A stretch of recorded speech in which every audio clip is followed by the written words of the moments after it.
لا يتكلم أحد بموت رسول الله إلا ضربته. جئتك أؤمن بالله وبرسوله وبما جئت به لقد أعذرت إليكم وأعذرتموني.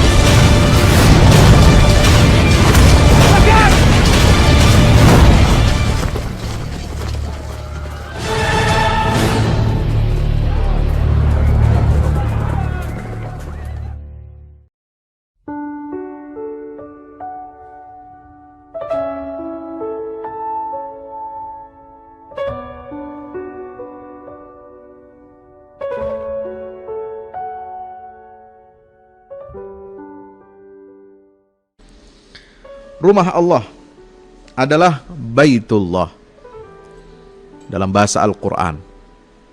Rumah Allah adalah Masajidallah. Ada dua istilah. Yang pertama menggunakan kata buyut, ada menggunakan awwala baitin, sebagaimana Allah Subhanahu wa taala berfirman dalam surah Al-Baqarah, inna awwala baitin wudi'a lin-nasi lalladzi bi Bakkata mubarakan wa hudan lil alamin fihi ayatum bayyinatum maqamu Ibrahim. Rumah pertama yang dibangun oleh manusia untuk menyembah Allah, itulah rumah Allah. Ada lagi di dalam Al-Quran surat An-Nur, setelah Allah menyatakan bagaimana Allah memperkenalkan dirinya sebagai cahaya dan sumber cahaya dalam kehidupan umat manusia ini, yaitu dalam surah An-Nur ayat 35, Allahu nurus samawati wal ard. Di ayat 36 Allah mengatakan fi buyutin adzinallahu an turfa'a wa yudhkara fiha ismuhu yusabbihu lahu fiha bil ghuduwi wal asal. Di rumah-rumah Allah. Nabi SAW juga mengungkapkan satu hadis yang sangat terkenal, majtama qaumun fi baitin min buyutillah, tidaklah berkumpul satu kaum di dalam satu rumah di antara rumah-rumah Allah Subhanahu wa taala, illa yatluna kitaballah wa yatadarasunahu bainahum. Mereka membaca kitabullah, mereka mengkaji isi kitabullah, dan mereka duduk di dalam situ. Apa kata Nabi SAW? Illa nazalat alaihimus sakinah wa ghasyiatumur rahmah wa haffat bihimul malaika wa dzakarahumullahu fi man indah. 4 keutamaannya. Duduk di dalam rumah Allah, membaca kitabullah dan mempelajari isi kandungannya. Teman-teman saudara yang dirahmati Allah Subhanahu wa taala, di dalam surat At-Taubah Allah juga memperkenalkan istilah innama ya'muru masajidallahi man amana billahi wal yaumil akhir.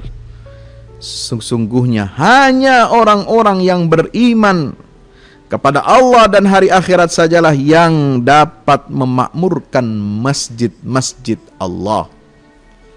Subhanallah. Ya. Saudaraku yang dirahmati Allah, maka poros rumah Allah ini sangat penting untuk kita ketahui.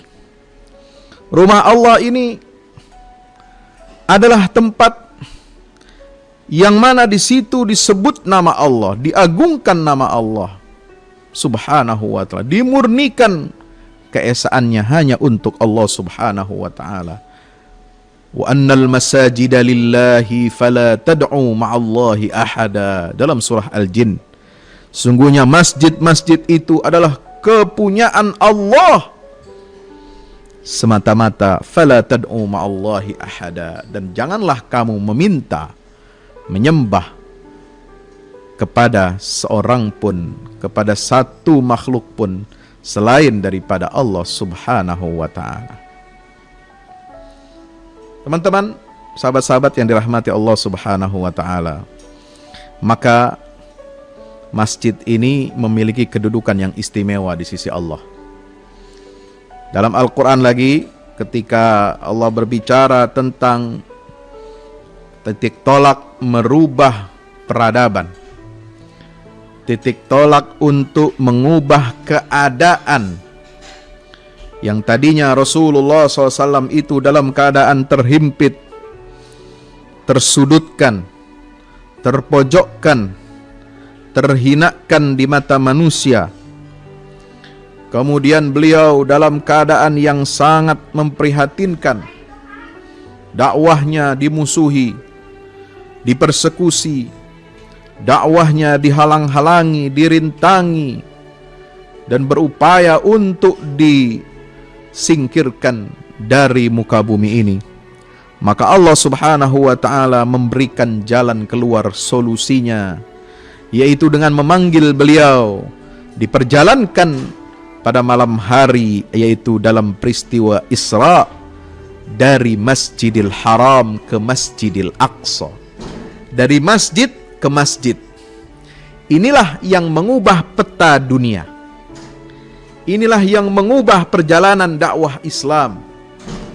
Inilah yang mengubah duka dan nestapa menjadi kebangkitan, menjadi suatu kejayaan, menjadi suatu rahmat, menjadi satu nikmat, menjadi suatu jalan yang memudahkan Nabi kita Muhammad sallallahu alaihi wasallam untuk menapaki jejak-jejak dakwah ini di atas jalan yang mudah untuk diikuti oleh umat manusia.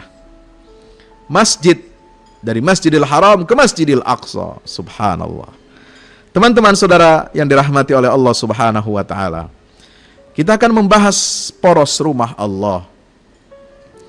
Bagaimana rumah Allah ini, selain dia menjadi tempat kita mengisi cahaya iman, sebagaimana isyarat surah An-Nur ayat 36.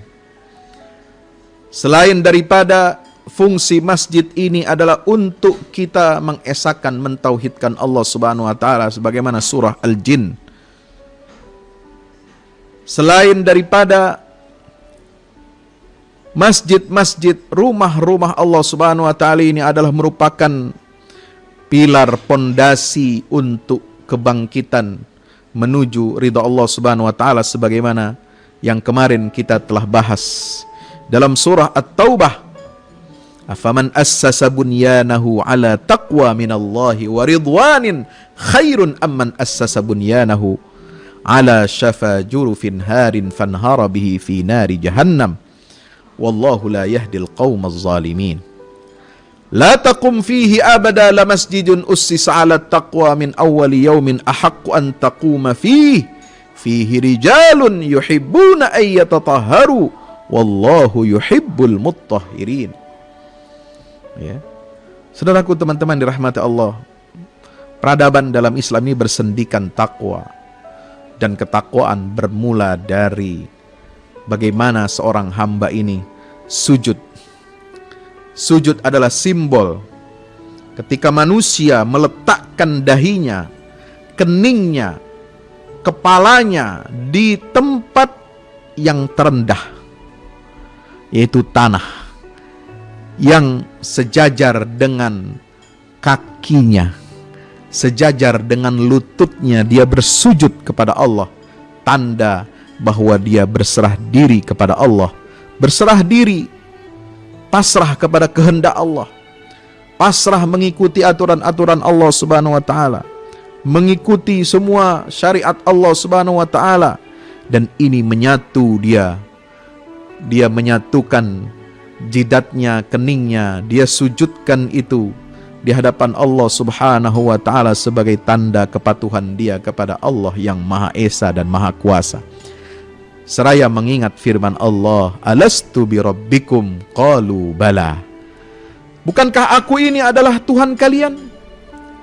Manusia semuanya serentak menjawab, benar ya Allah, Engkau adalah Tuhan kami, yang menciptakan kami, yang memberi rizki kami, yang memberikan petunjuk kepada kami, yang memberikan jalan syariat kepada kami, maka kami wajib mentaati dan menyembahmu ya Rabb. Ketika kita bersujud di hadapan Allah itu, kita terkenang dan teringat dengan firman Allah dalam surah Fussilat. Surat Fussilat yang menyatakan ayat 9 sampai 12 yang juga sudah kita bahas, teman-teman dirahmati Allah.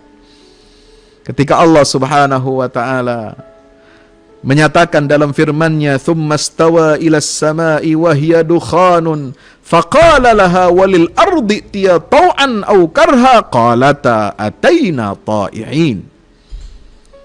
Allah setelah menciptakan bumi ini dalam 2 masa, kemudian ditambah dengan menciptakan semua rejeki, bahan baku untuk rejeki seluruh makhluk di atas muka bumi ini dan seluruh alam semesta dalam 2 masa, jadi 4 hari.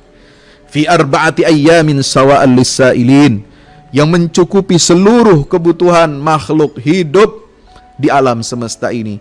Allah menuju langit, menciptakan langit ketika langit itu masih berupa asap. Belum ada planet-planet, belum ada galaksi-galaksi, belum ada bintang-bintang, bulan-bulan, matahari, dan lain sebagainya.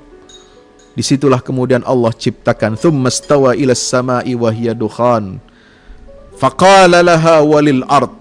Maka Allah berfirman kepada 7 langit dan 7 bumi, "I'tiya taw'an aw karha." Datanglah kalian berdua, patuh kepadaku, tunduk kepada perintahku, tau'an au karha, baik dalam keadaan sukarela maupun terpaksa. Qalata ataina ta'iin. Bumi dan seluruh langit, seluruh alam semesta, seluruh galaksi, seluruh bintang, seluruh planet, seluruh tata surya ini, mereka serentak mengatakan ataina ta'iin, kami datang kepadamu, pasrah, tunduk kepadamu ya Allah, taat dalam keadaan sukarela. Orang yang bersujud kepada Allah, orang yang mengesahkan Allah, orang yang memakmurkan masjid-masjid Allah, orang yang memakmurkan bumi dan isinya ini sesuai dengan kehendak Allah, dia sedang menyatukan ruhnya dengan perjalanan alam semesta yang senantiasa patuh dan mentaati perintah-perintah Allah Subhanahu wa taala. Saudaraku, teman-teman dirahmati Allah Subhanahu wa taala, mari kita lihat firman Allah Subhanahu wa taala dalam surah Al-Hajj ayat 40. Alladzina ukhriju min diyarihim bighairi haqqin illa an yaqulu rabbuna Allah ولولا دفع الله الناس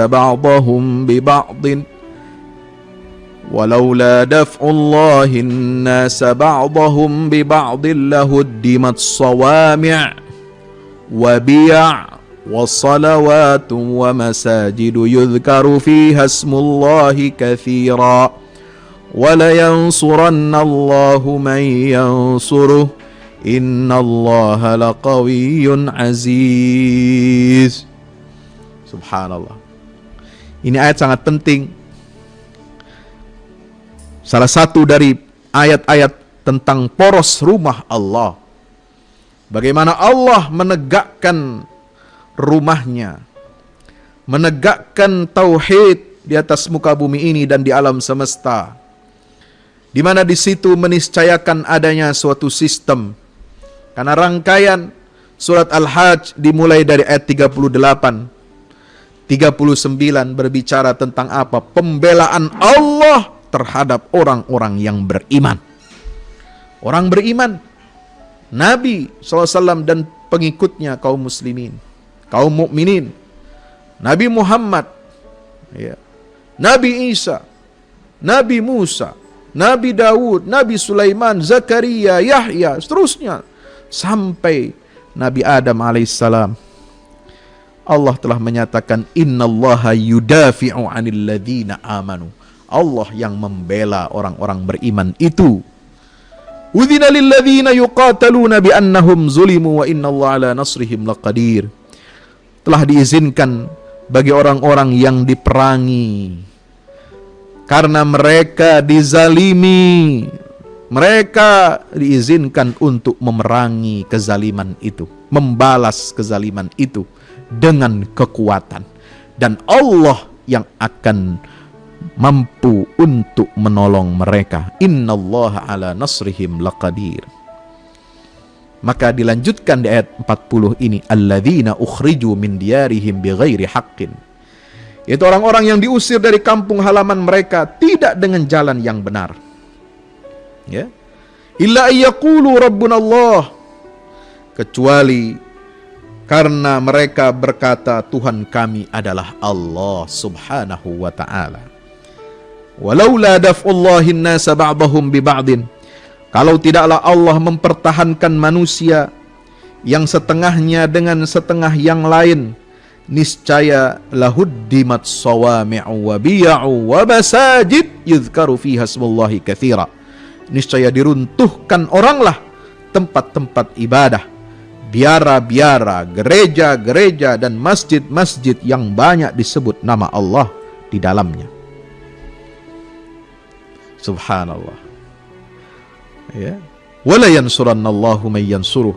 Allah pasti menolong hamba yang mau menolong agamanya. Innallaha laqawiyyun aziz. Disinilah Allah memperlihatkan bagaimana kekuatannya dan kekuasaannya di hadapan manusia untuk mempertahankan dinullah, mempertahankan tauhid, mempertahankan masjid-masjid dan rumah ibadah agar tetap disebut di dalamnya nama-nama Allah subhanahu wa ta'ala. Teman-teman saudara yang dirahmati Allah, menarik kita simak penjelasan Buya Hamka. Apa kata Buya Hamka dalam tafsir Al-Azhar? Begitulah pengikut-pengikut Nabi Muhammad karena teguh mempertahankan iman mereka, sampai mereka tidak pernah merasa aman tinggal di kampung halaman sendiri, sebab diganggu, dianiaya siang dan malam. Lantaran itu mereka terpaksa hijrah ke Habasyah sampai 2 rombongan. Sesudah itu hijrah ke Madinah dalam rombongan yang besar. Ya, apa sebab mereka ini hijrah 2 kali ke Habasyah, ke Madinah? Disebabkan mereka berkata, Rabbunallah, Tuhan kami adalah Allah subhanahu wa ta'ala. Loh, bukankah orang musyrik juga mengatakan yang menciptakan langit dan bumi dia adalah Allah? Walain sa'altahum man khalaqas samawati wal arda la yaqulunna Allah.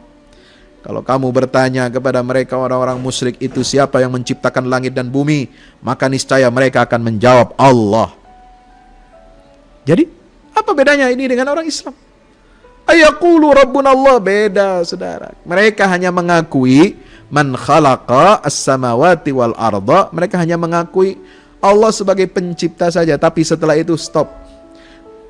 Ngakui ada Tuhan, mengakui adanya Allah, tetapi dalam prakteknya mereka tidak tunduk dan patuh kepada Allah. Mereka tidak mau menyembah Allah, mengesahkan Allah dengan sebenar-benarnya.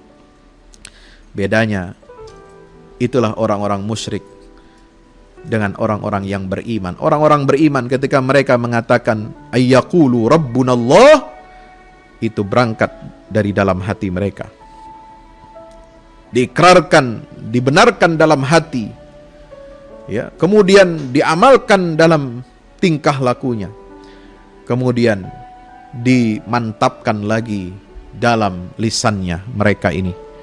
Dan mereka bukan hanya mengatakan Allah adalah Tuhan kami, pencipta kami, pemberi rezeki kami, tapi mereka betul-betul hanya tunduk dan patuh kepada perintah-perintah Allah subhanahu wa ta'ala dan menjauhi semua larangan-larangan Allah subhanahu wa ta'ala.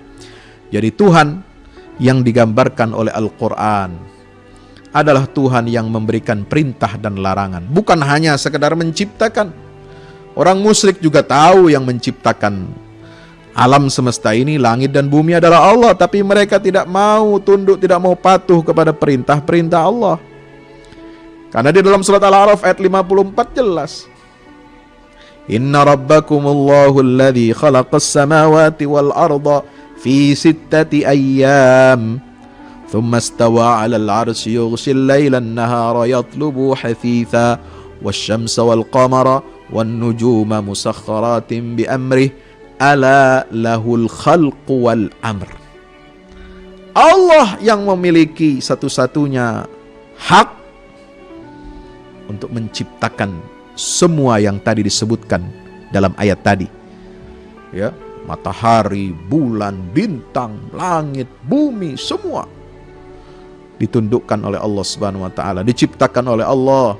Lahul khalq, milik dialah penciptaan itu, wal amr, dan dialah satu-satunya yang berhak untuk memberikan perintah, memberikan aturan, memberikan perintah dan larangan kepada seluruh alam semesta. Alam semesta diatur oleh Allah dengan hukum Allah yang namanya sunnatullah, hukum alam kita menyebutnya. Manusia diberikan aturan oleh Allah berupa syariat yang dibawa oleh setiap nabi dan rasul. Ya, masing-masing memiliki syariat yang berbeda-beda sesuai dengan kapasitas, sesuai dengan kondisi masyarakat yang dihadapi oleh nabi-nabi tersebut atau rasul tersebut. Dan syariat yang pamungkas itu adalah syariat Islam yang dibawa oleh Nabi kita Muhammad sallallahu alaihi wasallam, di mana itu adalah sesuai dengan fitrahnya alam semesta. Teman-teman dirahmati Allah Subhanahu wa taala, itulah perbedaan ucapan orang beriman, Rabbunallah, Allah adalah Tuhan kami. Hanya itu saja sebabnya. Ya, karena mempertahankan keyakinan bahwa selain dari Allah yang Maha Esa tidak ada Tuhan lain. Setelah itu Allah menjelaskan lagi dasar dari pemberian izin untuk mempertahankan diri, untuk berjihad. Jihad mempertahankan diri itu, apa alasannya? Nah, disinilah masuk kepada inti pembahasan kita. Poros rumah Allah adalah bagian dari hakikat dan substansi jihad di jalan Allah Subhanahu wa ta'ala. Apa itu? Saudara yang dirahmati Allah, walaula daf'ullahin nasa ba'dahum bi ba'din, kalau bukan Allah mempertahankan manusia yang setengahnya dengan setengah yang lain, lahuddimat sawami', niscaya diruntuhkan oranglah tempat-tempat beribadah, wabi'un, dan biara-biara, wasalawatun, gereja-gereja, dan wa masajid, dan masjid-masjid, yuzkaru fiha smullahi katsira, yang banyak disebut nama Allah di dalamnya. Ya.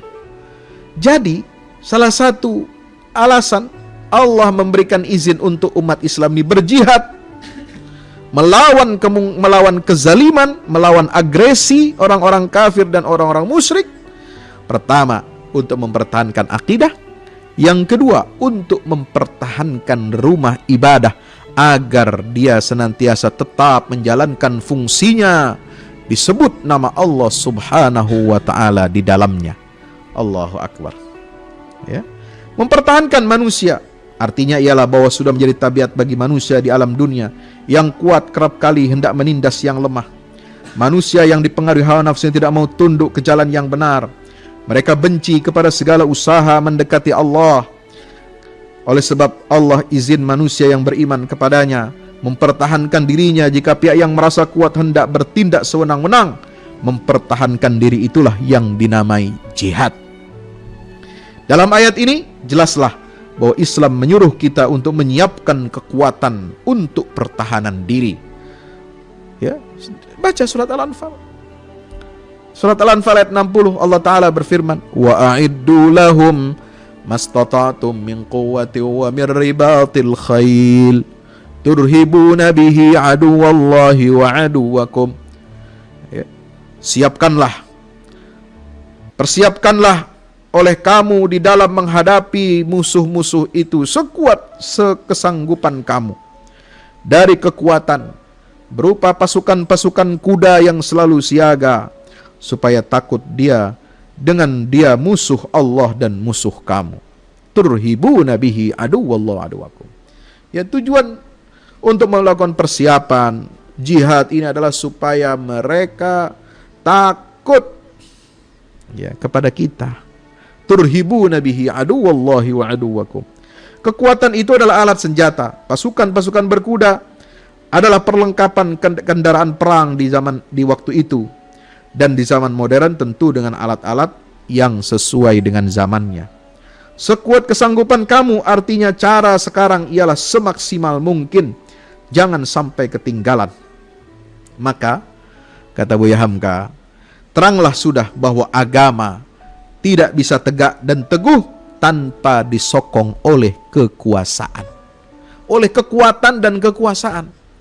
Oleh kekuatan militer harus dilindungi agama ini. Oleh kekuasaan supaya ajaran-ajaran agama ini bisa ditegakkan dengan sempurna.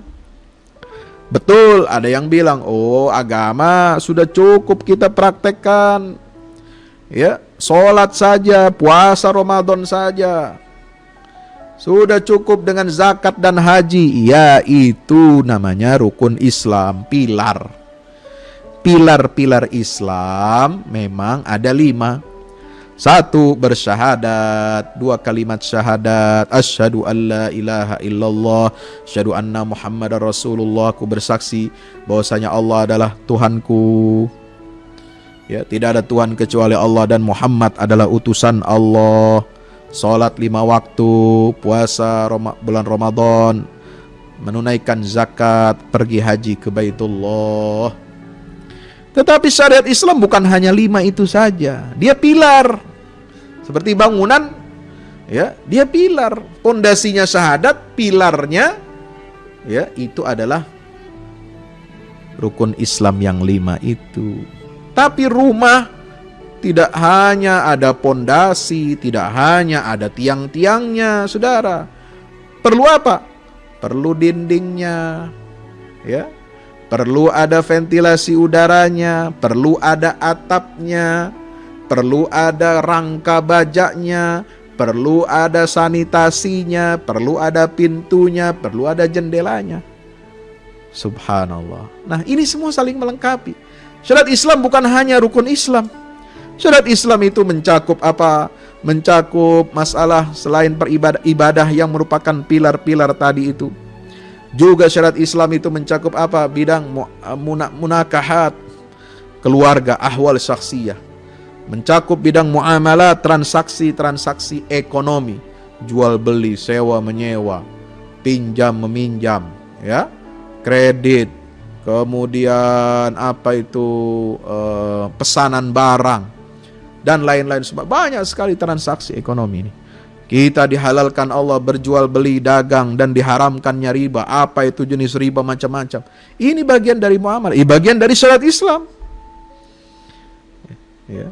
Ada bukan hanya ahwal syakhsiyah, bukan hanya urusan keluarga, akad nikah, cerai, kemudian menyusui anak, pengasuhan anak, kemudian harta waris dan sebagainya. Ada juga nanti ya berkaitan dengan masalah hukum pidana. Siapa yang melanggar norma-norma, aturan-aturan bermasyarakat, apa yang akan oleh Allah dilanggar, maka ada sanksi hukumannya. Ini hukum pidana, ada diatur oleh Allah dalam Al-Quranul Karim dan sunnah Nabi kita Muhammad Sallallahu Alaihi Wasallam. Hukum bagaimana berpolitik, bagaimana mengangkat imam, bagaimana kita seharusnya kriteria memilih pemimpin sebagainya, ada semua dalam aturan-aturan Al-Quran dan sunnah. Itulah syariat Islam, saudara. Bahkan syariat Islam itu mengatur semua urusan kehidupan kita, dari yang terkecil sampai yang terbesar, dari kita tidur sampai kita bangun tidur, sampai kita tidur lagi, bahkan dari dunia sampai ke akhirat. Semua dari lahir sampai kita mati, itu semua diatur oleh aturan syariat Allah Subhanahu wa ta'ala. Ya, jadi perlu apa? Kekuasaan yang mengatur ini. Ya, perlu kekuatan untuk melindungi agama Islam ini dari serangan-serangan. Untuk melindungi kaum muslimin dari penindasan-penindasan, dari penjajahan-penjajahan. Melindungi rumah-rumah Allah. Nah, di sini dilihat dalam ayat yang tengah ditafsirkan ini, bertemulah pemahaman bahwa kalau pertahanan tidak kuat, niscaya akan diruntuh dan dihancur leburkan orang-orang oleh orang itu tempat-tempat beribadah. Dalam ayat ini disebutkan 4 macam tempat ibadah. Yang pertama, sawami', ibadah yang khusus, tempat ibadah yang khusus dan terpencil bagi pendeta-pendeta Nasrani yang menghususkan dirinya dan menjauh dari keributan dunia. Biaun artinya apa? Gereja-gereja tempat berkumpul salat orang Nasrani tiap-tiap hari Ahad. Kata umumnya adalah kanisah atau gereja. Ya. Itu sawami bedanya dengan biaun itu. Jadi kalau sawami itu tempat yang terpencil khusus buat pendeta-pendeta menjauh dari dunia. Ya, kira tempat macam terpencil lah, dia tempat untuk dia uzlah, berzuhud kalau dalam bahasa kita umat Islam. Biaun ini tempat ibadah gereja umum, ya, untuk hari Ahad. Salawat tempat beribadahnya orang Yahudi, sinagog. Masajid tempat orang Islam beribadah, salat 5 waktu dan kegiatan-kegiatan agama yang lainnya. Ya, saudaraku yang dirahmati Allah, maka ditegaskan di ayat ini, kalau pertahanan kita tidak kuat, maka tempat-tempat memuja Allah itu akan hancur lebur, dilanda oleh kekuatan jahat. Ya, teman-teman yang dirahmati Allah, Imam Al-Qasimi dalam tafsirnya juga menyebut kalimat huddimat itu bukan hanya berarti dihancurkan. Huddimat memang berarti dihancurkan, tapi juga bisa berarti ubtilat, yang berarti dibiarkan tinggal kosong. Ya, dibiarkan kosong, tidak diisi, tidak dimakmurkan. Ya, tidak ada lagi orang yang sholat walaupun tempat ibadah itu masih berdiri. Ya, ibaratnya museum. Kayak Hagia Sophia, Hagia Sophia itu jadi museum 86 tahun. Nah, itu namanya ubtilat. Ini juga bagian dari apa? Huddimat. Ya, dibiarkan hancur, dibiarkan runtuh. Kenapa? Karena fungsi aslinya tidak ditegakkan.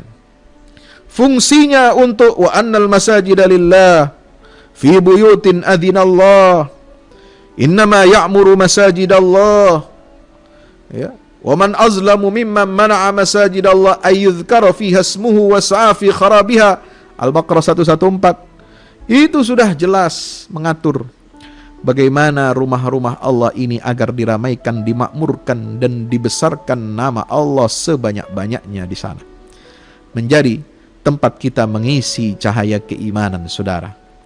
Tapi ketika rumah Allah ini dijauhkan dari kaum muslimin, maka lahirlah komunitas muslim tanpa masjid. Nah, ini bahaya. Ya. Muslim tanpa masjid. Kalau masjid tanpa muslim, ya ini biasa terjadi di mana. Tapi kalau bahaya sekali kalau muslim tanpa masjid, itu seperti yang ditulis oleh seorang cendekiawan intelektual besar Indonesia, Profesor Dr. Kunto Wijoyo. Ya, dia menulis buku Muslim Tanpa Masjid. Muslim tanpa masjid ini adalah muslim yang kosong dari nilai-nilai keimanan. Muslim yang tidak bisa mengorganisasi dirinya, mengorganisasi umatnya. Bagaimana dia menuju jalan kebaikan yang digariskan oleh Allah, kuntum khaira ummatin ukhrijat linnas ta'muruna bil ma'ruf wa tanhauna 'anil munkar wa tu'minuna billah. Enggak bisa sampai kepada khairu ummah kalau kita muslim ini ya tidak melandaskan kegiatannya, tidak melibatkan masjid sebagai poros peradaban di atas muka bumi ini, saudara. Teman-teman yang dirahmati Allah, apa kata tafsir fi zilalil Quran, tadabbur Said Qutb tentang ayat ini? Tenaga jahat dan kesesatan selalu kerja keras di muka bumi ini.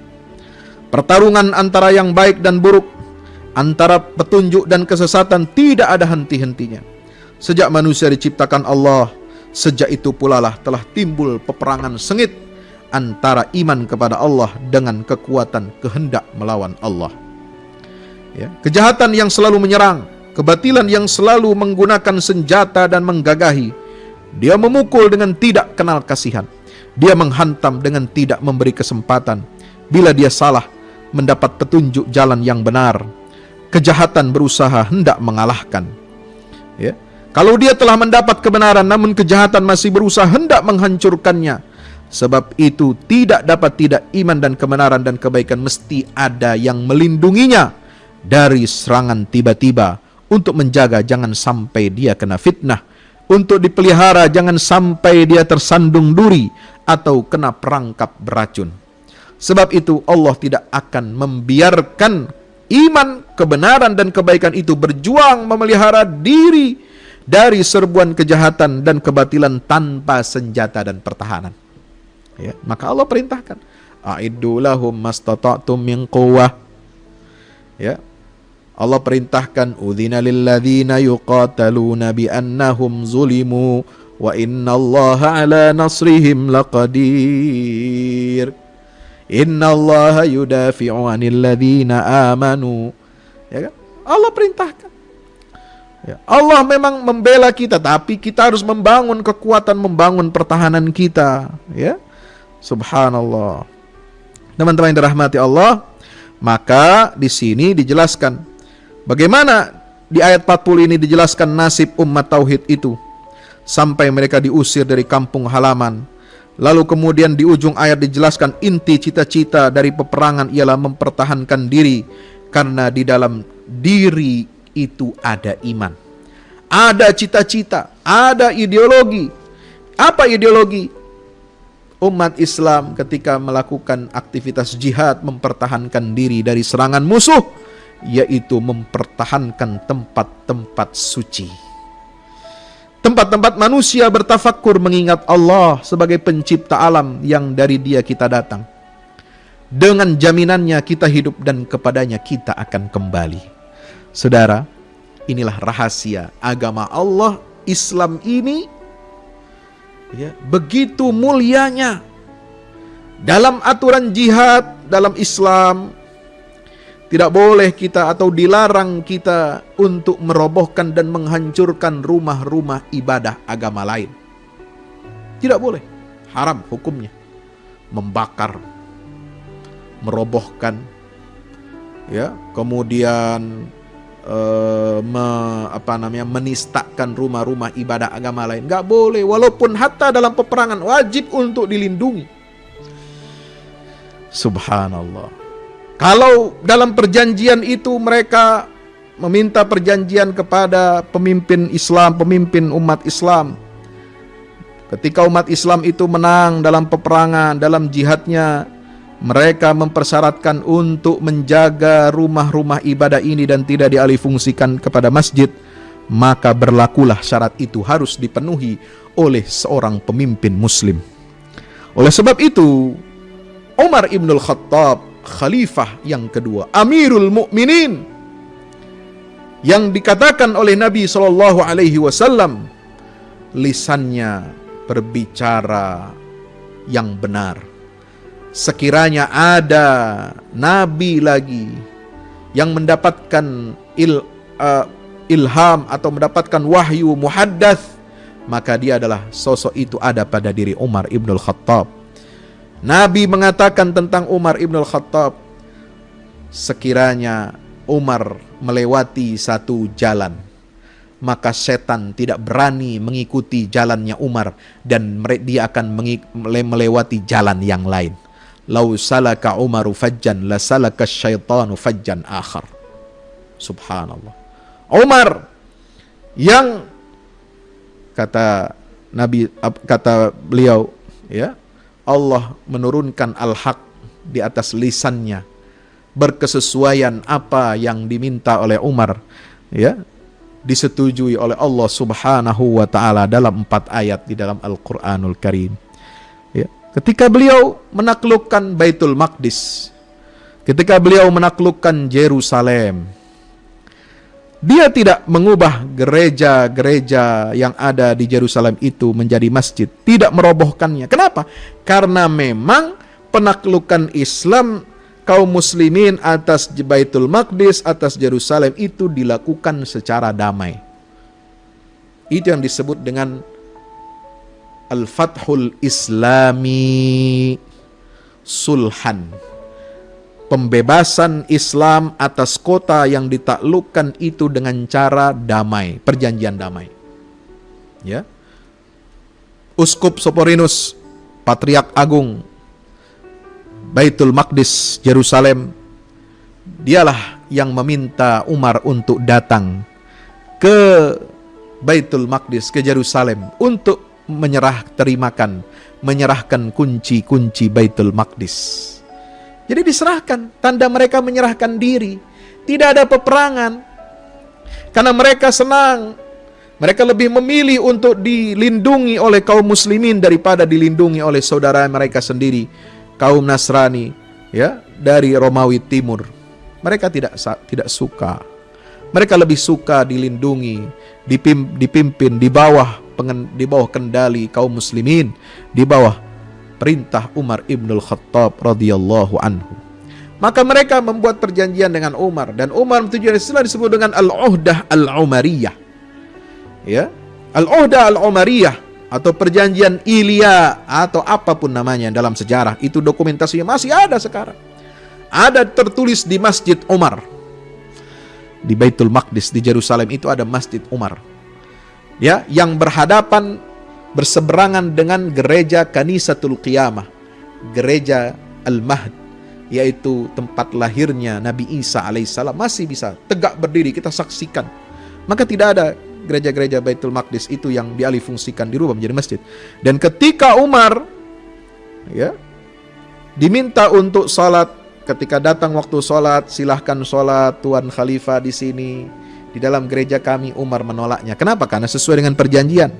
Karena khawatir, kata Umar, kalau aku sholat di sini nanti orang pemimpin Islam setelah aku, nanti mereka bisa saja menuntut, mengklaim tempat ini adalah milik umat Islam, ini adalah masjid, karena aku pernah sholat di dalamnya. Maka beliau memilih untuk sholat di seberangnya, yang lalu kemudian dijadikan Masjid Al-Umari. Subhanallah. Inilah akhlak seorang pemimpin muslim. Loh Pak Ustadz, itu praktek Umar bin Khattab kok bisa ya tidak mengubah, mengalihfungsikan gereja jadi masjid? Ini kenapa yang di Konstantinopel itu kok Sultan Muhammad Al-Fatih dia menaklukkan Konstantinopel, dia rubah itu gereja Hagia Sophia jadi masjid? Kok beda? Apa bedanya? Kenapa dia tidak mengikuti langkahnya Umar ibnul Khattab radhiyallahu anhu wa ardahu? Kenapa dia seolah-olah bertentangan dengan prakteknya Khulafaur Rasyidin? Teman-teman dirahmati Allah, inilah kunci jawabannya. Hagia Sophia berbeda dengan gereja Kanisatul Mahdi yang ada di Baitul Maqdis. Kalau Yerusalem ditaklukkan oleh umat Islam tanpa peperangan, dan mereka sendiri yang meminta jaminan keselamatan, mereka sendiri yang menulis perjanjian meminta jaminan, ya, rumah-rumah ibadah mereka tetap berdiri tegak dan difungsikan sebagai gereja. Mereka bisa melakukan syiar-syiar agamanya di rumah-rumah ibadah mereka itu secara bebas, tanpa paksaan dan tanpa tekanan. Itu syarat mereka tunduk kepada kekuasaan kaum muslimin, yang mana mereka pasrah dan takluk dengan cara damai tanpa peperangan. Mereka tidak pernah memilih opsi peperangan. Maka ketika umat Islam masuk di masa Umar ibnul Khattab, ya, mereka memasuki Masjid Al-Aqsa, mereka memasuki gerbang Baitul Maqdis, tidak ada pertumpahan darah, tidak ada peperangan. Yang ada adalah Umar memimpin delegasi rombongan, ya, Panglima saat Abu Ubaidah ibnul Jarrah berada di belakangnya, para sahabat-sahabat pembesar Nabi berada di belakangnya. Mereka bermaksud untuk ziarah, mengunjungi situs Isra dan Mi'rajnya baginda Rasulullah Muhammad sallallahu alaihi wasallam. Syarat-syarat dari orang-orang Nasrani di Baitul Maqdis dari Yerusalem itu dipenuhi oleh Umar ibnul Khattab sesuai dengan syarat yang mereka inginkan. Beda dengan Konstantinopel, saudara. Konstantinopel ditaklukkan oleh Muhammad Al-Fatih dengan perang.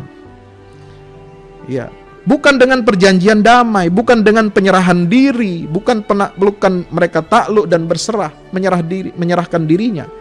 Tidak. Ini sudah dilakukan oleh Sultan Muhammad, mengirimkan surat, mengirimkan delegasi, ya, untuk meminta Kaisar Konstantinus XI menyerahkan diri dan menyerahkan kota Konstantinopel itu baik-baik kepada Sultan Muhammad Al-Fatih. Ya, maka tidak seperti Baitul Maqdis Yerusalem. Maka Konstantinopel ini ditaklukkan, dibuka, dibebaskan oleh umat Islam dengan peperangan, pertempuran. Kenapa? Karena kaisarnya, rajanya menolak ajakan berdamai dan tunduk di bawah kekuasaan kaum muslimin. Maka hukum peperangan berbeda dengan hukum perjanjian damai.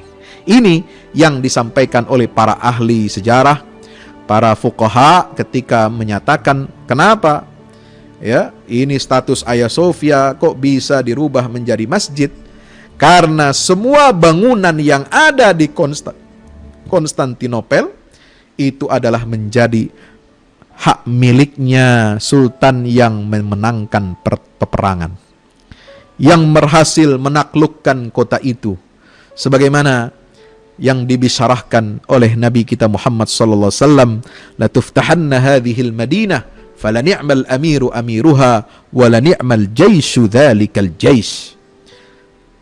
Kota ini Konstantinopel akan ditaklukkan oleh kalian, maka sebaik-baik pemimpin adalah pemimpin yang menaklukkan kota itu, dan sebaik-baik tentara adalah tentara yang membebaskan kota itu. Ini sabda Rasulullah SAW. Ya, dan dalam hukum peperangan itu dibahas dalam hukum qital, hukum jihad. Ini dibedakan memang menurut Imam Ibnul Qayyim Al-Jauziyah dalam kitab Ahkam Ahli Zimmah. Ya, di situ dijelaskan secara detail. Nah, di sini saya bacakan misalnya pernyataan dari Imam Ibnul Qayyim Al-Jauziyah. Ya. Di sini. Fama futiha sulhan fahuwa ala ma suliha alaihi ahluh fa in sulihu ala ibqa'i ma'abidihim al-mutaqaddimi bina'uha biaidihim baqiyat biaidihim wa la yajuzu intiza'uha minhum ba'da dhalika min ghairi sabab yujibuhu wa in sulihu ala jawazi ay yuhaddithu kanisatan idha ihtaju ilaiha fayanbaghi al-wafa'u lahum bima sulihu alaihi wa ma futiha sulhan naw'ani. Nah, itu dalam Ahkam Ahli Zimmah Ibnul Qayyim mengatakan yang kota yang dimerdekakan atau dibuka secara damai itu ada dua pendapat. Ahaduhuma ayyusalihahum waliyul amri, ya, waliyul amri, imam, khalifah itu ya mengadakan perdamaian dengan mereka, musalaha dengan mereka, bahwasanya al-ardalahum walanal kharaj. Tanah milik mereka. Tetapi mereka wajib untuk membayarkan kharaj, pajaknya, ya, membayarkan kepada kami kewajiban untuk mereka terlindung dan dilindungi oleh umat Islam. Ya. Yang kedua, ya, falahum ihdatsu ma yahtajuna fiha. Mereka berhak untuk mendirikan bangunan-bangunan yang mereka butuhkan, termasuk bangun rumah ibadah. Ya, mereka boleh. Itu hukum kalau negeri itu dibebaskan secara damai. Wa tsani ayyusalihahum ala anna ad-dara lil muslimin wa yu'adduna al-jizyah ilaina. Nah, yang kedua pendapatnya adalah ini pemimpin muslim melakukan musalahah, perdamaian kepada mereka dengan menyatakan apa? Negeri itu adalah milik umat Islam dan mereka membayar jizyah. Nah, jizyah ini pajak perang. Kalau tadi pajak tanah, pajak bangunan. Kalau jizyah ini pajak perang, karena itu semua tempat adalah miliknya kaum muslimin. Nah, itu hukumnya. Ada dua pendapat di kalangan para ulama. Amma ma futiha unwatan. Adapun negeri yang dibuka, dimerdekakan secara peperangan, ya, faqad ikhtalafa ahlul ilmi fi jawazi aqdil imam adh-dhimmata lahum ma'a ibqa'i ma'abidihim allati wujidat qabla al-fathi bi aidihim. Ada beberapa pendapat ikhtilaf ulama apakah imam itu boleh ya melakukan akad kepada ahli dhimmah untuk membiarkan rumah-rumah ibadah mereka itu tegak berdiri, ya, yang mana sudah ada sebelum difutuh oleh kaum muslimin. Minhum man qala la yajuzu tarkuha biaidihim. Ada yang berpendapat tidak boleh dibiarkan ya di tangan mereka, tetapi yamlikuhal muslimun. Itu semua dimiliki oleh kaum muslimin, yatasarrafuna fiha. Mereka berhak untuk tasarruf di dalamnya, ya, melakukan apapun, yatasarrafuna fiha. Mereka tasarruf seperti seorang pemilik. Wa minhum man qala yajuzu iqraruhum fiha idza iqtadatil maslahatu dzalik. Ada juga ulama berpendapat ya boleh kita menetapkan apa yang mereka inginkan itu jika ada maslahat di dalamnya. Nah, teman-teman yang dirahmati Allah Subhanahu wa taala, maka kita bisa mengerti, bisa memahami ya bahwasanya perbedaan status rumah ibadah di Yerusalem yang ditaklukkan oleh Khalifah Umar Ibn Khattab berbeda dengan status Hagia Sophia yang ada di Konstantinopel, sehingga ya, imam ya, pemimpin pada saat itu Sultan Mehmed sang penakluk, dia melihat bahwa maslahatnya ini diubah menjadi masjid karena jumlah pasukan kaum muslimin sangat banyak. Jumlah pasukan yang membebaskan Konstantinopel sangat banyak. Mereka membutuhkan tempat untuk sholat, ya, ratusan ribu. Sementara di kota Konstantinopel yang berubah menjadi Istanbul setelah ditaklukkan oleh beliau, ini banyak gereja-gereja, dan beliau hanya menjadikan Hagia Sophia itu saja sebagai masjid karena dia adalah simbol dari gereja yang paling besar. Nah, ini haknya seorang imam, haknya pemimpin. Ada riwayat di mana juga beliau membelinya dengan harta pribadinya. Apapun itu, baik dia merupakan harta milik pribadi sultan lalu kemudian diwakafkan, atau dia statusnya adalah merupakan ghanimah, rampasan perang karena ditaklukkan melalui cara peperangan, bukan damai seperti halnya Baitul Maqdis Yerusalem, maka diskusi tentang status gereja menjadi masjid untuk Hagia Sophia itu sebenarnya sudah selesai, sudah final, tidak perlu diperdebatkan lagi. Sekarang yang menjadi persoalan adalah ya status museum jadi masjid. Nah, ini nggak apa-apa. Museum jadi masjid biasa. Ya, museum itu justru dia hudimat, kata Imam Al-Qasimi, itu utilat. Dia telah membiarkan kosong rumah-rumah Allah Subhanahu wa taala. Maka diisi lagi, dimakmurkan lagi, digiatkan lagi syiar agama Allah di dalam Hagia Sophia ini agar tidak menjadi apa? Hudimat, tidak menjadi utilat, sehingga dia kembali tersenyum, kembali dia ceria karena dipakai untuk umat muslim bersujud kepada Allah Subhanahu wa taala. Disinilah hebatnya aturan syariat Islam, di mana tempat-tempat manusia bertafakkur mengingat Allah sebagai pencipta alam, yang mana dari Dia kita datang, dengan jaminannya kita hidup, dan kepadanya kita kembali, ini dilindungi oleh Islam. Ya, dilindungi oleh Islam. Kenapa? Karena Islam menghormati tempat-tempat ibadah itu. Ya, walaupun berbeda keyakinan, berbeda agama, berbeda cara kita memandang, ya, mempersepsikan Allah Jalla Jalaluh dengan agama lain, tetapi Islam menghargai rumah-rumah ibadah itu karena di situ adalah sarana bagi manusia untuk bertafakkur mengingat Allah Subhanahu wa taala, dengan harapan agar mereka kembali ke jalan Allah yang benar, ke jalan yang lurus. Mereka mengetahui keunggulan syariat Islam, Islam yang luhur, yang menjaga harkat martabat manusia, Islam yang luhur, yang menjaga kehormatan rumah-rumah ibadah untuk tidak dihancurkan dan dirobohkan. Subhanallah.